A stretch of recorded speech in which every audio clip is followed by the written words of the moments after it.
Hi అండి. Welcome to my channel. నేను ఈరోజు చేయబోయే క్రాఫ్ట్ ఏంటంటే, క్లాత్ అది కట్ చేస్తూ ఉంటాం కదా, దాని లాస్ట్‌లో మిగిలిపోయిన పీసెస్ ఉంటాయి కదా, వాటితో క్రాఫ్ట్ చేయబోతున్నా. స్కిప్ చేయకుండా చూడండి. పేపర్‌ని ఒక షేప్‌లో కట్ చేసుకుని దాన్ని కార్డ్‌బోర్డ్ మీద పెట్టి ఆ షేప్ కట్ చేస్తాను. ఇక్కడ నేను ఈ షేప్ తీసుకున్నా. మీరు రౌండ్ కానీ, స్క్వేర్ కానీ, రెక్టాంగిల్ కానీ ఏదైనా తీసుకోవచ్చు. నాకు ఈ షేప్ నచ్చిందని ఇది తీసుకున్నా. ఎల్లో అక్రిలిక్ పెయింట్ని స్పాంజ్తో స్ప్రెడ్ చేస్తున్నాను.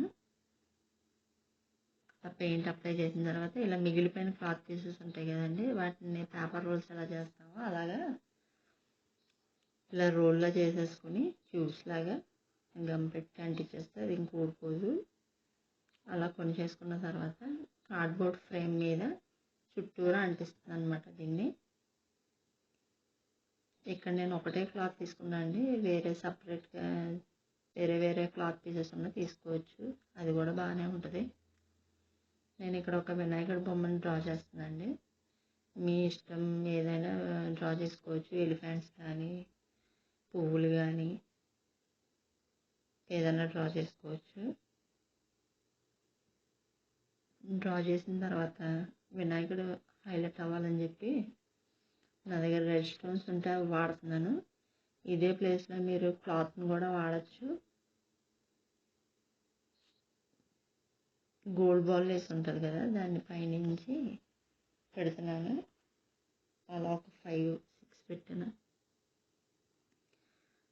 కార్నర్స్ కూడా క్లాతే వాడుతున్నాను అండి. ఇక్కడ ఇలా పెట్టిన తర్వాత మనం చేసిన క్లాత్ రోల్స్ ఉన్నాయి కదా, వాటిని చుట్టేసి అలా ఫ్లవర్స్లా పెట్టాను. ఈ సైడ్ కూడా క్లాత్ని కర్వ్స్లా చేసి పెడుతున్నా. గమ్ పెట్టి ఇలా పెట్టేస్తే అంటూ పోతుంది, ఈజీయే. జస్ట్ అలాగా ఇక్కడ 3 పెట్టాను, బోత్ సైడ్స్ అలా పెట్టాను. తర్వాత ఇమిటేషన్ మిర్రర్స్ తీసుకుని ఆ గ్యాప్స్ ఉన్నాయి కదా అందులో పెడుతున్నాను, ఇంకొంచెం అట్రాక్టివ్గా కనబడుతుంది కదా.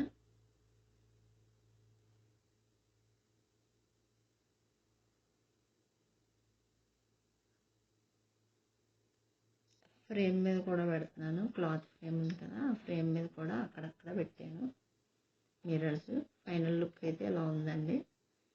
దీన్ని మనం వాల్ మీద డబల్ టేప్తో కానీ లేదంటే వూల్ దానికి ఫిక్స్ చేసి కానీ తగిలించుకోవచ్చు. ఐడియా నచ్చితే లైక్ చేయండి, షేర్ చేయండి, ఛానల్ని సబ్స్క్రైబ్ చేయండి. థ్యాంక్ యూ ఫర్ వాచింగ్ అండి.